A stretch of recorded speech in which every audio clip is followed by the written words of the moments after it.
Now, most people that are trying to stop drinking find it challenging, find it difficult, and find it a lot of hard work. But why? Why do most people find it such a challenge? Well, it's because they're not doing the things that I'm going to share with you in this video. The typical mainstream way to stop drinking is just to resist it. It's to moderate, drink the recommended daily allowance, call yourself an alcoholic, take a challenge where you stop for 30 days. And most people that are going through these methods, not all of them, most, do find the whole process hard. Yet on the other side of the spectrum are happy non-drinkers. These are the type of people that are happy about being a non-drinker. They're not resisting, they're not fighting the urge, they're still around alcohol, and they're just not bothered. They are happy about their decision to not drink. And in this video, I'm actually going to be breaking down 7 key things that you simply must do after stopping drinking. So if you want to go from somebody that's struggled in the past to somebody that finds it easy and effortless and enjoyable, you are definitely going to want to watch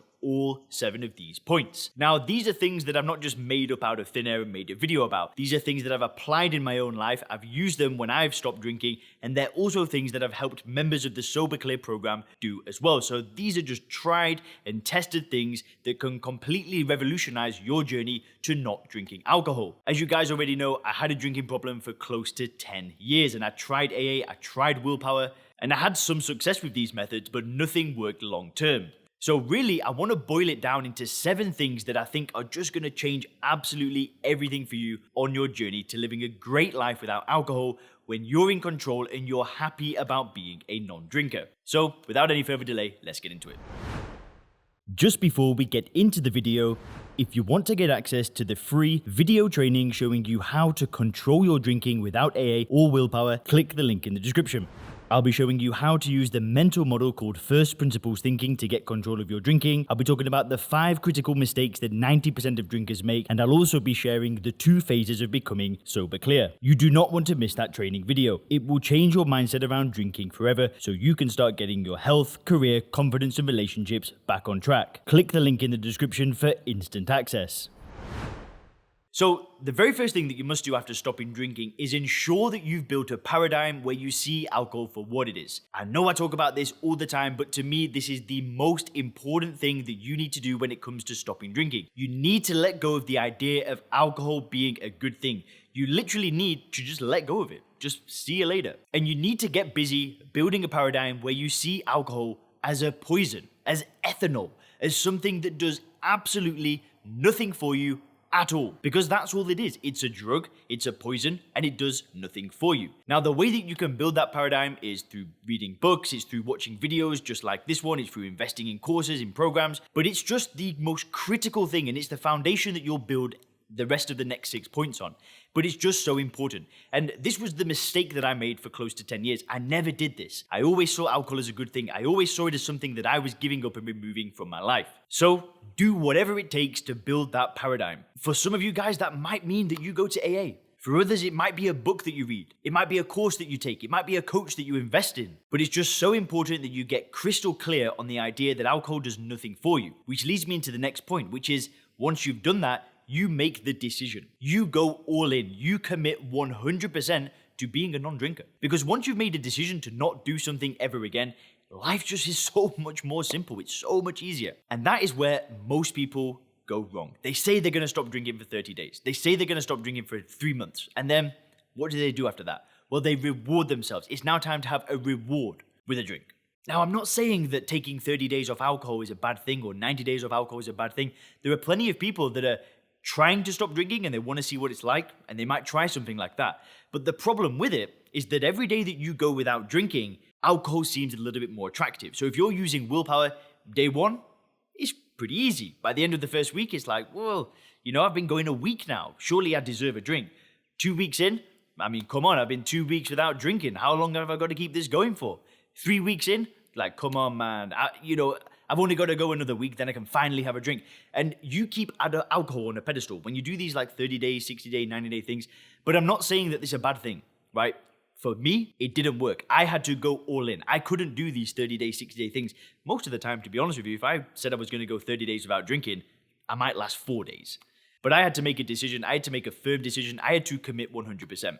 And once I'd done that, Then I could then start doing the next 5 things, which I'll break down now. So, number 3, the next thing that you want to do is you want to create a dream. You want to create a vision. You want to create something to go towards. And the way that you do this, you just got to get that pen and paper and you've just got to start writing things down.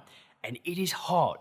If you go to the average man or woman in the street and you ask them, what do you want out of your life? They're going to look at you with a blank expression. They're going to say, Leon, I don't know what I want out of my life. I just don't know. I just want to pay my bills, have a job. That's it. Have a family. That's it. Done. Now, when it comes to stopping drinking, do you know what?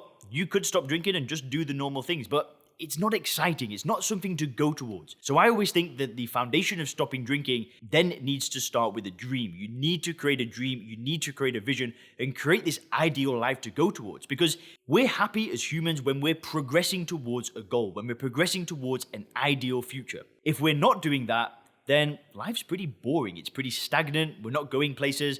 So creating a vision straight away after stopping drinking can change absolutely everything. And it's something that I did when I stopped drinking in a coaching program that I was in, where I created this vision for my life. I created basically like a Wikipedia page of what my life would look like when I've passed away. Now, am I saying that I followed that perfectly and I'm still going towards that exact same vision that I created, 2.5, 3 years ago when I stopped drinking? No, it's changed. But when I stopped drinking, it gave me something to go towards. It excited me. So now the day-to-day activities that I was doing, it's all going towards that bigger picture. And if you can see, when you're making sacrifices to work on things, when you're making sacrifices for your health, you're going to the gym instead of ordering pizza at home or whatever it is, you start to see how the small micro activities fit into the macro and how it fits into the larger picture. And like I said, the way that you do this is you write down what your dream is. Who do you want to be? What do you want to achieve? What legacy do you want to leave behind? How do you want your life to look? And people in the Sober Clear program, they've sent me documents when they've done this and they write pages upon pages. And I think that is just the best thing that you can do is start creating a dream, put it down on paper and create something to go towards next. Now, step number 4 and the 4th thing that you want to do is once you've got this is you want to get accountability. Now, there are many different ways to get accountability. One way that people get accountability is going to AA meetings. My mum has been for 20 years, worked for her. But there are other ways that you can get accountability. Now, you can find accountability partners. In fact, I'll tell you what, why don't you comment down below if you want an accountability partner, and then other people can then comment, and then maybe you can find somebody here in the comment section. So just drop it down below if you want an accountability partner, and let's start some conversations in the comment section. But yeah, like I said, you can find a like-minded individual, you can have weekly calls with them, checking on your goals, checking on your progress. You speak for 30 minutes, they speak for 30 minutes. Other things that you can do is you can hire coaches. You can actually invest in coaching programs. The Sober Clear program is one option, but there are so many good coaches out there. I'm not the only coach in the world. You might not resonate with me, but I still think that you should still follow the same idea of investing in yourself, finding a coach.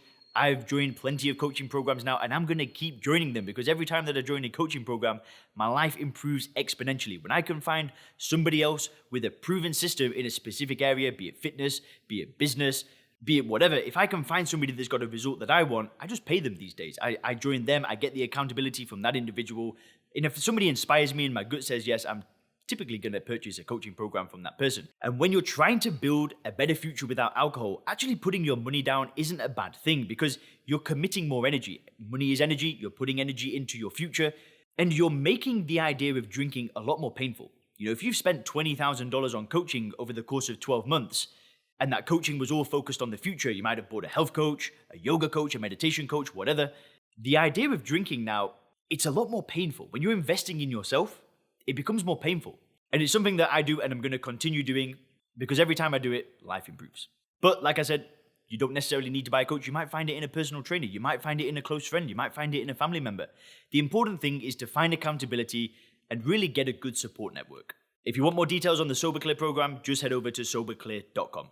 And that leads me to the 5th thing. And what you really want to do is make health a major priority. When it comes to stopping drinking, focusing on health is just so important. If you're anything like me, health took a hit from alcohol, whether that be my insides or even my outsides, putting on weight, not doing the weight training, and the energy levels were lower and all of that stuff. So immediately after stopping drinking, getting momentum in some kind of exercise program with some better sleeping habits, with some better nutrition, and with some good exercise, it can just be a great foundation and a great thing to start on because when you stop drinking, you immediately start feeling better. Well, I say immediately. For some people, it's immediate. For some people, it might be 2, 3, 4 weeks into the game. But making health a priority can just supercharge things.